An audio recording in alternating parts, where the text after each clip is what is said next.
And I was at the airport, and I ran into Jerry Augustine. We all know who Jerry Augustine is. That's right, that Jerry Augustine. I didn't get a chance to really talk baseball with him because he was waiting to get on a flight to go to Phoenix. So he really didn't have the time to talk baseball. I would have loved to ask him. Because this is a guy who played Major League Baseball. This is a guy who coached, in the college ranks and now broadcast. He's part of the broadcast team for the Milwaukee Brewers. I'd love to talk to him and say, what do you think of that tandem? Or do you think that Ryan Braun should just go stay on the outfield and maybe we just rotate the other two positions in the outfield? Because you got 4 guys now that can all play very well out in the outfield. So you would have 2 and 2 on the rotation between center field and right field or left field, whatever position that Ryan Braun is not going to be playing. Or do you go with Ryan Braun at first base, maybe 4 out of the 7 games? And then Jesus Aguilar depending on the matchups.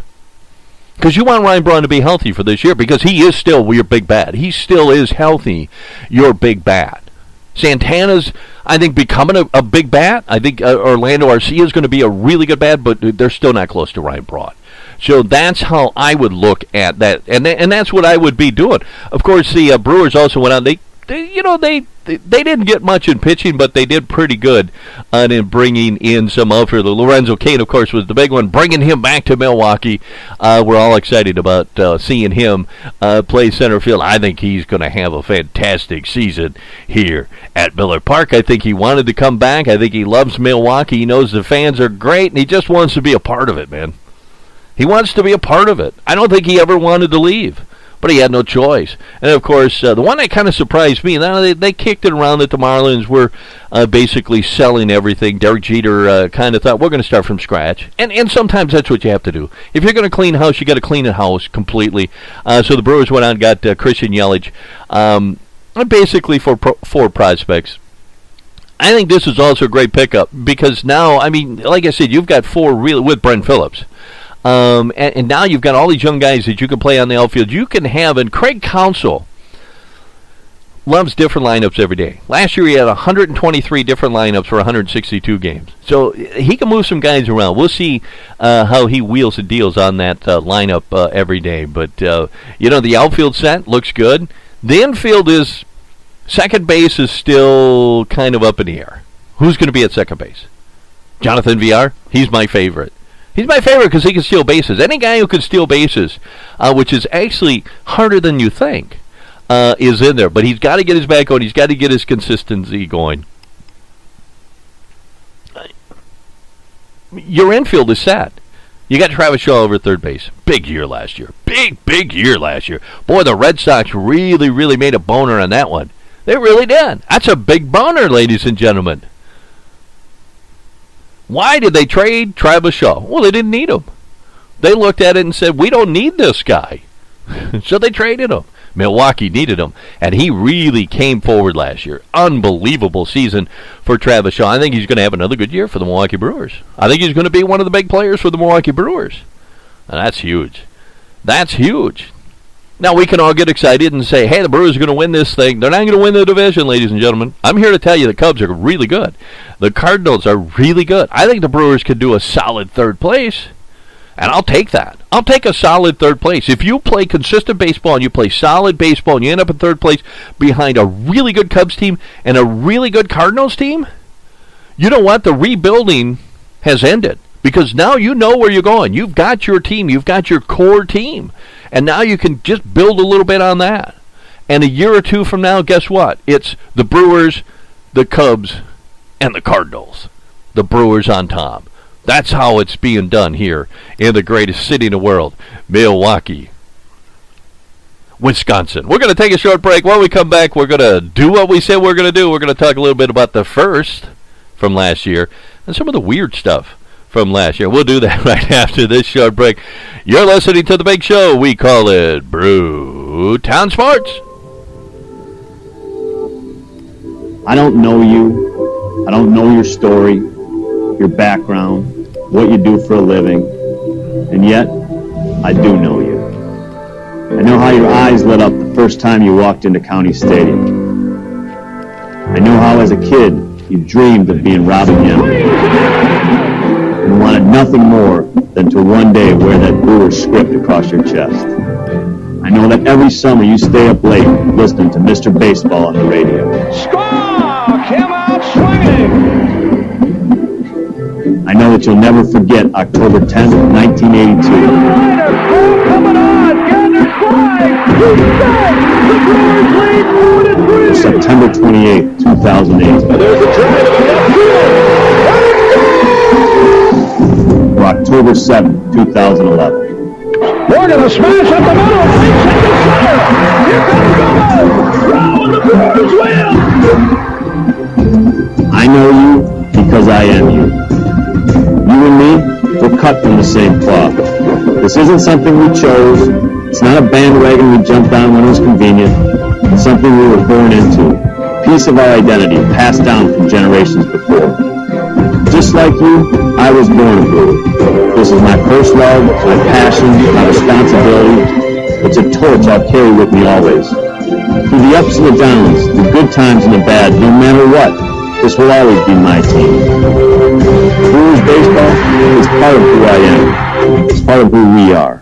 And it really is. Thank you, Craig Counsell. Because, you know, a lot of people remember that Craig Counsell was a bat boy for the Milwaukee Brewers when he was a young kid. Then, of course, ended up becoming a Major League Baseball player and played a couple of times here for the Milwaukee Brewers. Then ended up in the front office as assistant general manager. Now he's the head coach of the Milwaukee Brewers. So it really is. He is part of this team. We're all part of this team, though. If you're a fan of the Milwaukee Brewers, you're part of the team. So there you go. I'm trying to sell the Brewers. Just trying to sell the Brewers.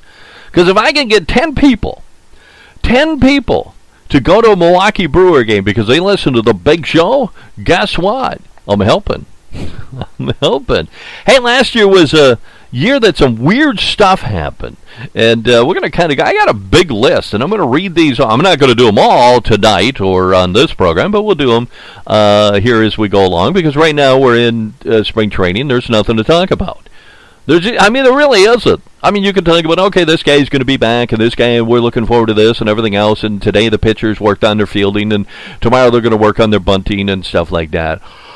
Yeah, that's boring, isn't it? So we're going to talk about some of the weird stuff that happened last year from the 2017 season. This one, I don't remember this, but on April 4th in the 5th inning, Stephen Piscotty of the Cardinals is hit on the right elbow and is given first base, and then is hit on the left elbow while stealing second, and then he's knocked out of the game when he's hit on the head by an errant throw as he crosses home plate. That happened on April 15th. That's kind of weird. On April 6th, for the second time since 1900, opposing team's catchers Stuart Turner of the Reds and Andrew Knapp of the Phillies made their Major League debut in the same game. Third strike pitch on April 6 ends up sticking to Yadier Molina's chest protector, allowing Matt Scherzer to take first base while the Cardinals catcher scurries around looking for it. I remember that. Laughed a lot about that one.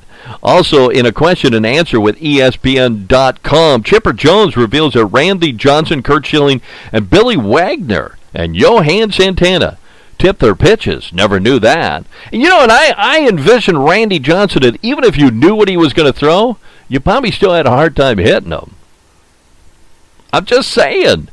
Also, some weird stuff that happened on April 10th at $4 per bowl. The Mariners sell out of their first ever offering of toasted grasshoppers with chili lime sauce.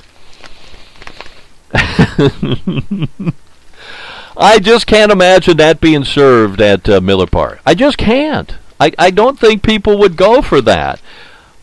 I mean, maybe they would do grasshopper bratwurst. You could probably do something. I'd eat that. I'd eat bratwurst that have grasshoppers in it. Smoked grasshoppers.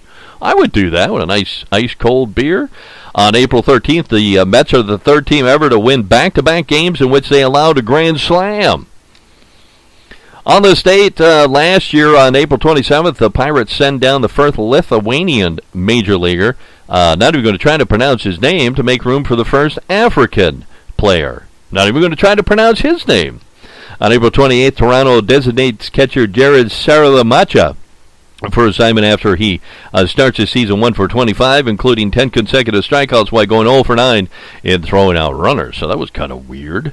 On April 28th, falling one game shy of a record, the Rangers lost their first sacrifice fly in a 50-game span.